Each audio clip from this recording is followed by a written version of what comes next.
chess fans on YouTube. I implore you to enjoy this video.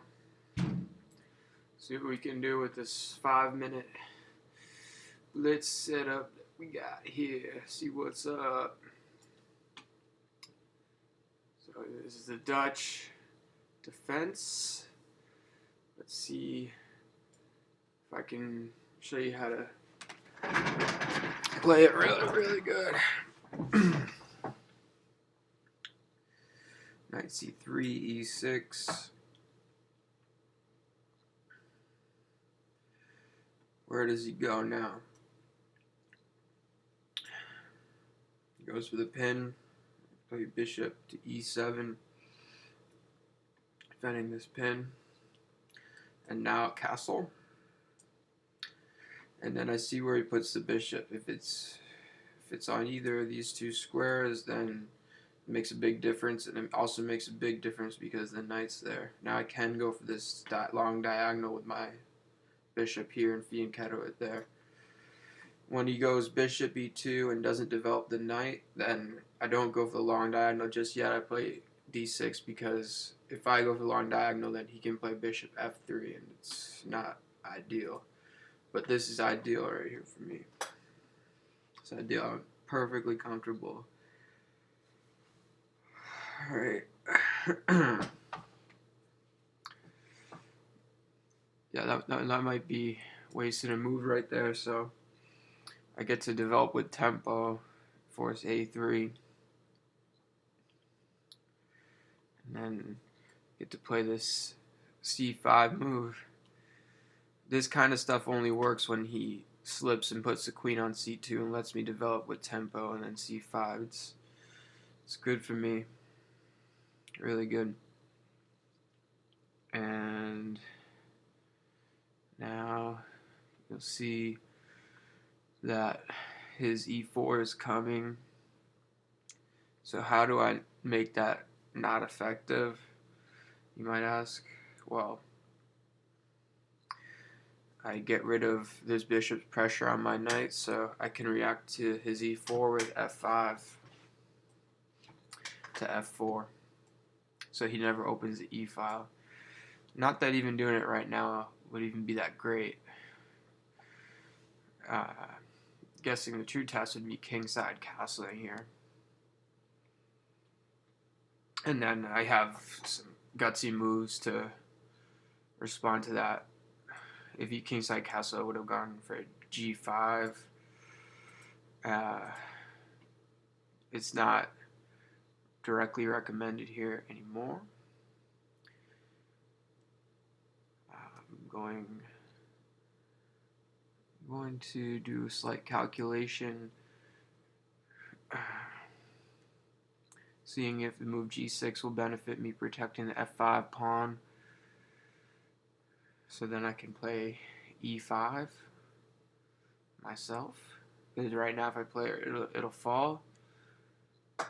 But now I see that he has prepared the g4 move with the rook, so if I play g6 and g4 is very strong. I'm not going to get into full details about that right now.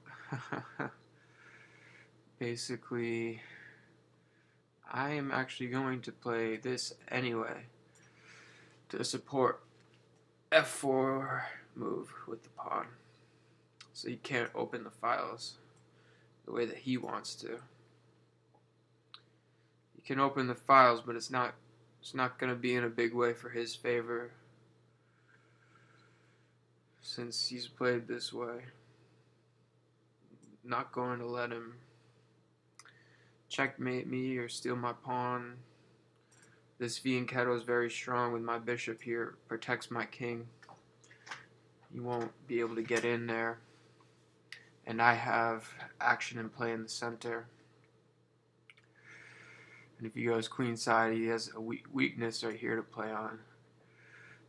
This square, gee whiz, I would love to get that b3 square. That'd be the business. It'd be the business.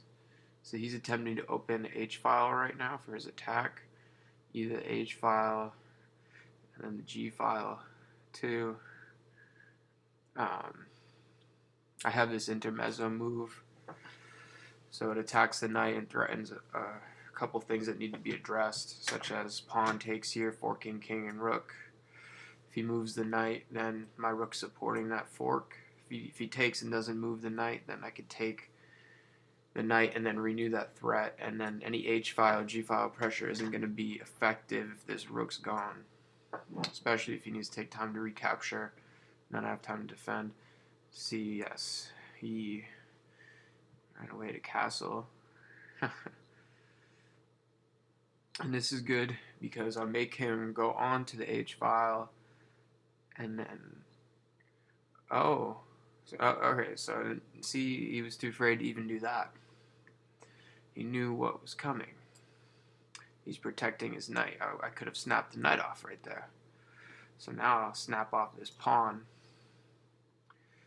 And he's facing, really, these pawns coming down to queening, as well as a couple other threats. The other thing is, that's endgame possibilities. It's going to be shrewd to trade queens here to alleviate the pressure and go to the endgames when this pawn's an asset, especially because it's semi-supported by my rook right here. I have plays such as knight c7 too as prospects to open this bishop's life up for him. He didn't trade. He goes back. So I won that energy war. I gained a tempo there, which is great. And then now facing some time deficits. He doesn't have any sacks that are too perfect. It's really mainly about the knights and the bishops right now. I'm gonna go to c7 with my knight, do this maneuver. I'm running out of time, honestly. It's a little bit difficult to explain everything in play, but I think I'll be able to hold. It's really a question about his technique here, but it looks like even with the best technique, it'd be difficult for him to force a win by the play of the moves, honestly. And a tempo on the queen. He cannot take due to rook c8. Now I'm opening up for some of my own tactics here. There's always rook takes here, and then queen down. Queen down at check. So when he blocks, what do I do? I can take there. Yeah. See, 18 seconds. I'm throwing the whole kitchen sink at him. Right now, it's really complicated, but I feel like I had to do it. I feel like I had to. It's not the best play. I'm running out of time, though. Oh my God, I'm running out of time. Okay. Take that.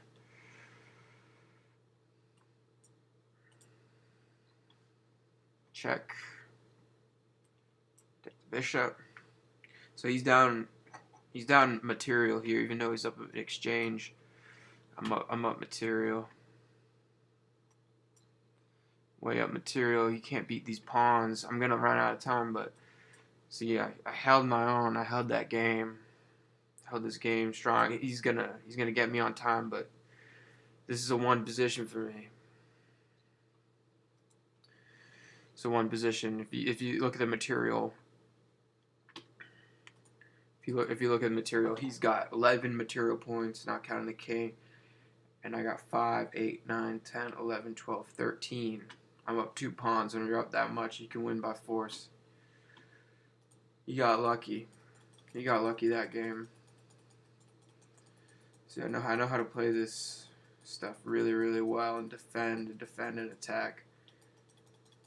And he didn't play any moves that really beat me. It was just the time. It's the time and take time explaining this. See, it's a one position for me. You know, difficult to explain and talk, but there you go. Super solid Dutch line. So there's an opening right there. You know, you got that trick and then the pressure on the center. And if he goes king side, then I'd have this awesome attack with the pawns, and he's you know, attacking and everything, but I have too many resources here, like this pawn and then the other pawn, which is an endgame resource, as this blade all the way back here. You know, it's like once I get that and it's protected, and this pawn's protected, that's a huge resource. So even though he took me down in time, don't matter how to win in game. So that's the game, but you know, he probably didn't even know I was explaining it or whatever. Hope you enjoyed.